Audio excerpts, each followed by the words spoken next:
Hey everyone, welcome to another episode of ServiceNow Insights. I'm your host, Bobby Brill. So let's catch up on the world of Agentic AI and talk about what we should all be thinking about, both on the low level and, of course, that high level. Because whether you're building it, leading a team that's using it, or just trying to get a clear picture of what your company is actually investing in right now, this is the conversation to be in. Over the past several months, we've talked with some of the sharpest people working on Agentic AI right here at ServiceNow. And today we're pulling the best of those conversations into one episode. Think of it as your 20-minute briefing into the world of what Agentic AI actually is, how it works, what it can already do, and of course, how you know that you can trust it. And we'll start off hearing from Rita Castillo. She's the VP of AI Design here at ServiceNow. And Rita's going to walk us through the full evolution from basic automation to agentic systems and how the agent hierarchy at ServiceNow is organized. And then we'll look at a real-world working example, Agent Ada, built by our visiting researcher, Amrutha Ramesh. And Agent Ada shows exactly what an AI agent can do when you put it to work on your enterprise data. And to wrap up, we'll hear from the Insight Bench team with Issam Laradji and Anitha Raghavan, who are answering one of the hardest questions in AI right now. How do you actually know if the insights your agent is giving you are trustworthy? So let's get into it first with Rita Castillo. So I think you really have to have a strong foundation if you're going to be a company that's going to provide AI to people. You can't just turn it on and be like, here's some AI. You really have to have something for it to build on. And so you really have to start with something strong. Like ServiceNow is really good at workflows, right? We're really good at data connection and data across silos. And like I was saying, we really nailed automation early on. And so we have scripted workflows and deterministic workflows, which means that they happen when you like exactly the way you say they should, right? Things that are repeatable, things that are automated. But we've moved into predictive workflows, and that means that now we can kind of think about like, oh, based on patterns of automation, what should we do next? How do we pre-fill forms? And this is kind of more classical AI. People call it machine learning, predictive intelligence. Those are kind of products that we've had for a while. And that has been really helpful because that like progresses workflows, like we were saying, progresses automation. And then we started doing conversational workflows, which is when generative AI and LLMs came on board and it became a huge consumer thing, right, with ChatGPT. People started understanding, hey, I can do things with natural language and I can talk to machines. And at ServiceNow, that's really what you're doing is you're using natural language to do these workflows that we're really good at and we can already do, but you're not having to go through the drudgery of a form or a list or anything like that. Um, and then that next magic moment was agentic. Really, agentic is like, oh, not only can we handle deterministic, well-known experience workflows, but now we can handle complex situations and variability and do that more autonomously on behalf of humans. So, of course, the big question is, how did we actually get from basic automation all the way to agentic? Yeah, I definitely say it's solving a lot of problems. It's helping us find new ways to do things. It's taking care of some of the stuff that we just really don't want to do all the time over and over. So it's really advancing automation, which is something we've already embraced, right? Automation is a good thing. Automation is repetitive processes that you don't have to do and that you can expect to be done for you. AI is really leaning on top of that and helping us with these things that we already trust, but it's also taking it to the next level and handling more complex things for us. Well, let me give an example and you tell me if it's right, because Okay. I know a lot of people like myself are still trying to figure this out. As much as we think we know about this stuff and forms and workflows and things, it's like there's that gap. So if I've got a scripted workflow, it's I've built all of this into a process, either ServiceNow or in my life or some platform. You're going to fill out all these forms. Yep. The predictive is you put in your address. We know it's in California. We know the zip code. We that information's there, right? Yep. Okay. All right. Oh, good. I'm You're halfway doing there. you're doing Conversational is, hey, where does this guy live based off of some information that I kind of spit out, right? Yeah. Yeah, it's a change in the Okay. UI. You're not looking Okay. at a form, you're not filling it in. It's asking you and Okay. it's doing it in behind the scenes. Okay. And then agentic does in that really weak example I gave. What does agentic then do? So agentic would understand if you are, let's say you're in a different location or it has context of who you are or that you've moved recently or that you have two addresses in the system and you're likely to be at this one instead of that one because you're on vacation. And so agentic will be able to switch those variations. So if you're like, oh no, I'm not, because the conversational one might say, oh, do you want me to send this to you at your home address? And you might say, "Oh gosh, no, I'm visiting someone else. I needed to come to this address." It would not be able to really handle that very well. You'd have to say, like, "Please enter this, all the things you need." Agentic would be able to look and be like, "Oh, are you at this location?" Right? Because it knows more about you and it can switch the conversation to pick up those changes. And if you're like, "Yeah, and I want it 2 day instead of 1 day," and maybe that wasn't put into the pre-scripted one that you could change the shipping speed, right? But the agentic one would be able to check into the system and check policies and see if they can do that for you. All those things I just described are something that if you were talking to a human or a live agent, they would have done for you. But again, it takes time. They have to find it. They might have to get approvals. And you're taking a human's time, right? When this is something you could self-service. And so that's the beauty of it is that while, that's a very important workflow for you, it's something that can be handled with the existing information and can be handled immediately for you. You don't have to wait for anybody to help you. The great thing about how Rita explains all of this is that it never stays abstract. It's always about real problems like waiting on hold, filling out the same form twice, talking to a system that doesn't remember who you are. Agentic AI changes all of that. But here's the part that I find even more interesting is that it's not just one AI doing everything, it's actually a team with a hierarchy and roles and a coordinator at the top. And Rita breaks that down next. Agentic AI really is just it's an artificial intelligence system that can act proactively and autonomously. But it's really acting towards a defined goal and it's really acting on behalf of humans still. So while it can make decisions on its own, it can act, it can look at the context of the situation. Um, it really is still bounded by ethical guidelines and principles that humans put in place because there are things that we decide are okay for a machine to do for us. And so but there are thresholds, right? We still set thresholds for security and things like that. So while it has autonomy to do these things and make decisions, and send out tasks and ask for approvals, it's to this the speed of the ability for it to do that and to predict what it should be doing and it should be asking and planning that workflow is really the autonomy where it comes into play. So if it's a read activity, it can be autonomous. It doesn't have to ask, can I go read this policy? Can I summarize the policy? It's not creating anything. It's not generating anything. It's not changing anything without permissions. But the more and more we let the systems do these things, where we as humans will trust that they're doing the right thing. And so we'll give them more autonomy over time. We'll say, okay, you can do these things and you can do these things. And I'm okay with this. You've repeated it enough times and your success threshold is a certain state that we are comfortable with giving these lower level tasks over to machines. But we always build in safeguards, right? So one of the principles is that we don't want to allow anything that's not reversible, nothing that a human can't review or a human can't edit. Critical high risk situations are not things that we would push to autonomy. So, how do agents know what they're allowed to do? And when do they need to ask permission? There is our the Now Assist system that we talk to, right? That's our interface layer. It's our engagement layer with AI. But behind the Now Assist interface is an orchestrator and a team of AI agents that are working. And so there is this hierarchy kind of where it's like, "Hey, Now Assist, I need this thing," or "Help me with this incident," or "Help me replace my computer." And so it knows based on intent and intelligence that this is something that's gonna require a little bit more complex task, or it's gonna require a deterministic flow, and it can help decide.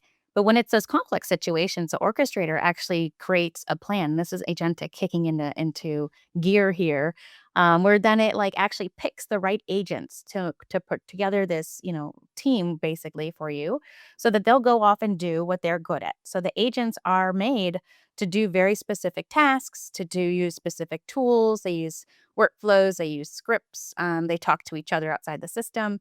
But the orchestrator at ServiceNow is really kind of wrangling them, picking the right ones for the right job. and then putting them in the order where we'll get the data sequenced back so that we can give the human back the right answer. The way that we're building these here at ServiceNow is that we create out of the box agents that are good at these different industries, right? HR and CSM and technology workflows. And then our business units also create ones that are even better specifically for their verticals too. And so they know, these agents already know a lot about what's going on with that customer, what's going on with that industry, how to use our tools and our workflows.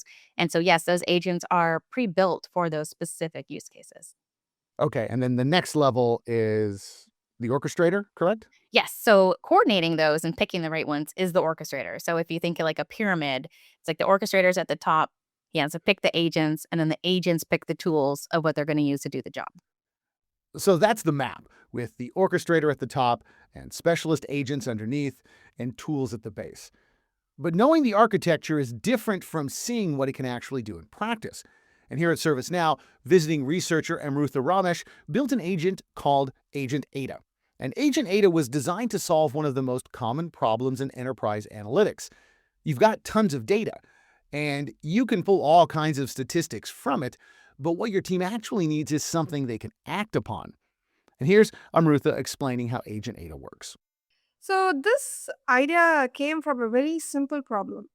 So, we know that data is everywhere, and there are so many people who spend hours exploring data sets just to answer some, very basic questions, right? So, we wanted to cut down that time and we wanted to see if, we could have an LLM automate this process.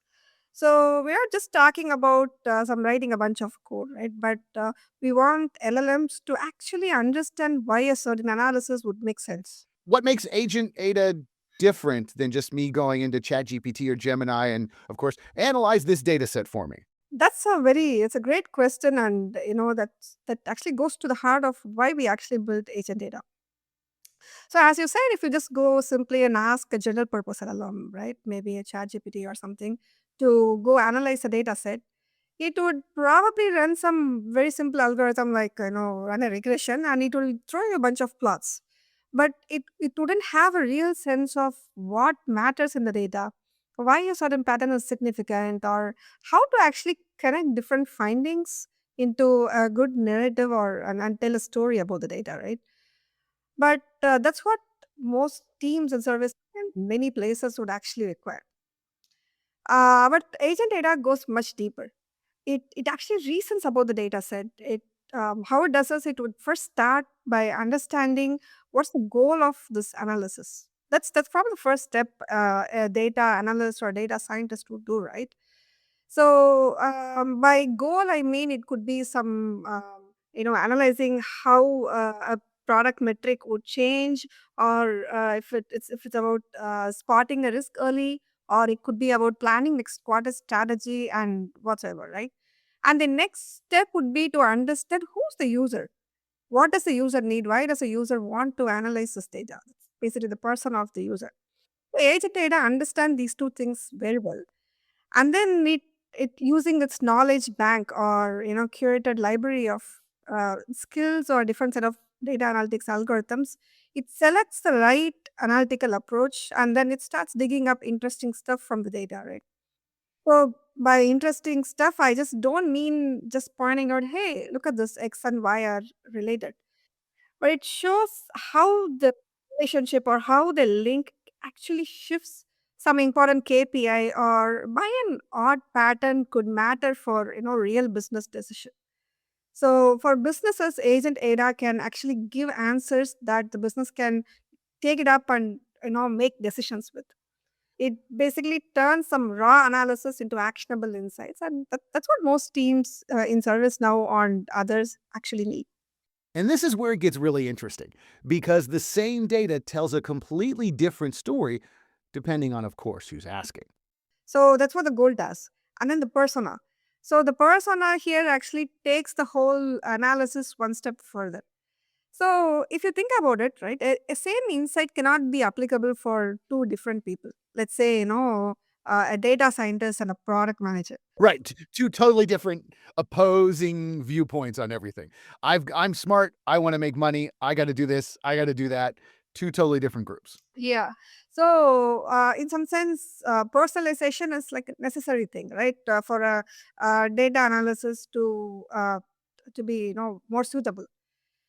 So that's crucial for adoption in real products as well. So in a business setting, the same question, say, why did revenue dip last quarter, can have different answers depending on who's asking. Yeah, product manager might need some actionable levers to pull, while data scientists might just want like a full causal breakdown of why this happened.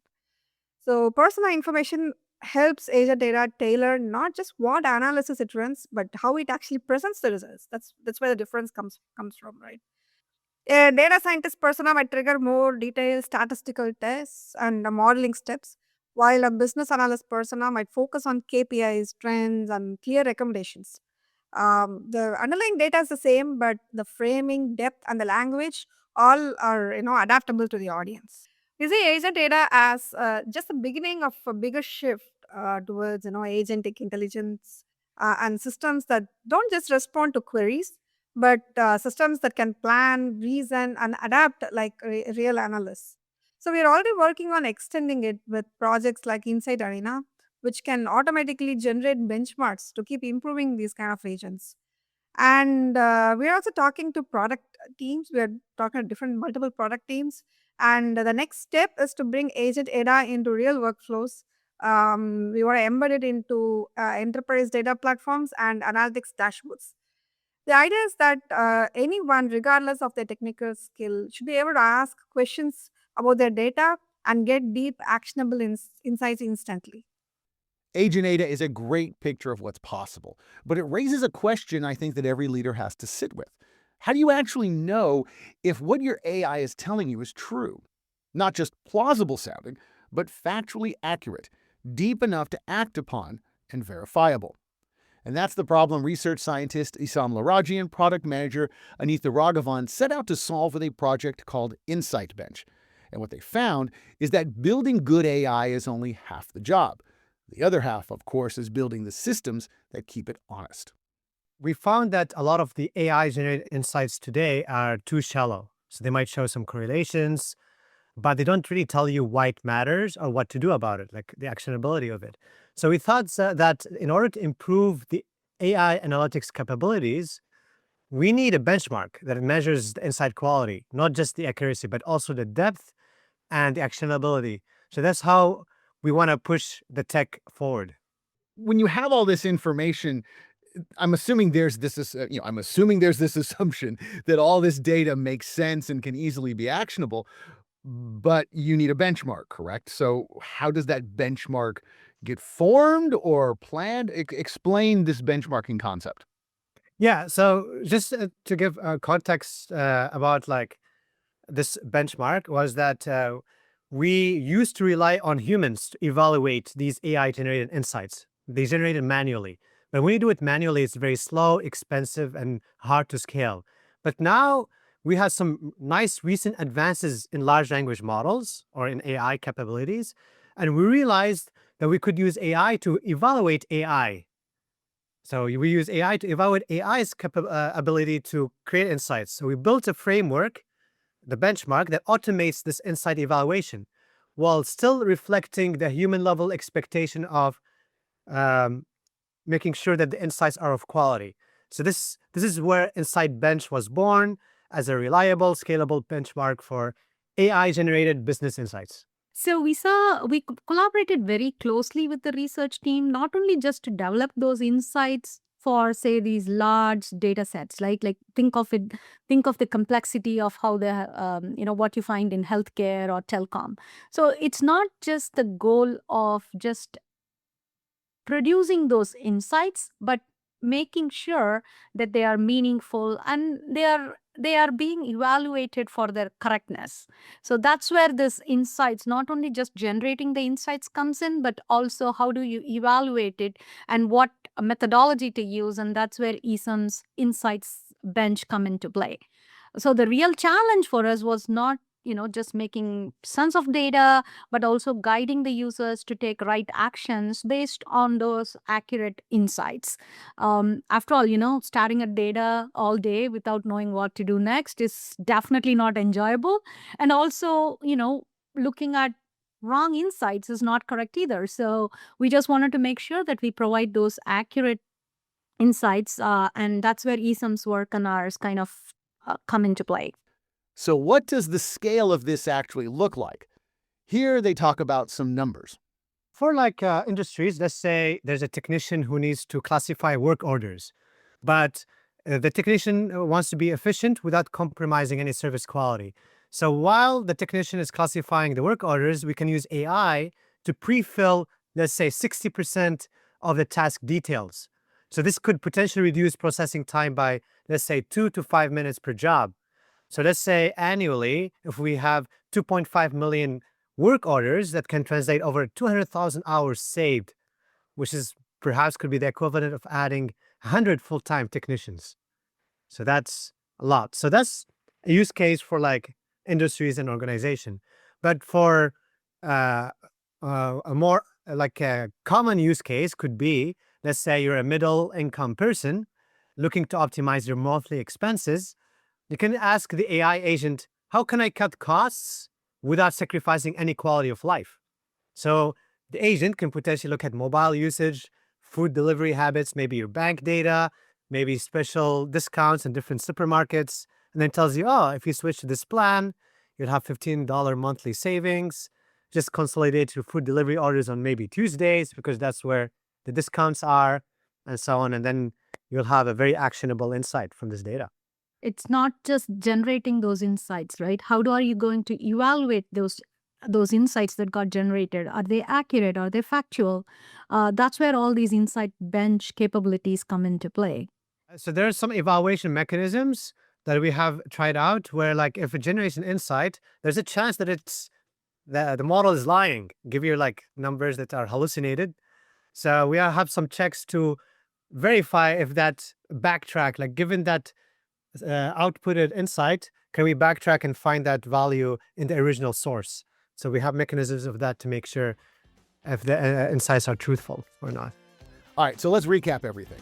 Rita gave us the foundation, what Agentic AI is, how we got here from basic automation, and how the orchestrator and agents hierarchy works at ServiceNow. Amrutha showed us what that looks like in practice, an agent that doesn't just retrieve data, but understands your goal, knows your role, and delivers a story your team can actually use. So there you have it, the whole elevator pitch, from the high level all the way down to the ground floor. If you're interested in learning more about Agentic AI, head over to ServiceNow.com for more information. And of course, check out the show notes for links to those past episodes to hear a little bit more in-depth conversation from our guests. I'm your host, Bobby Brill. Thanks for listening.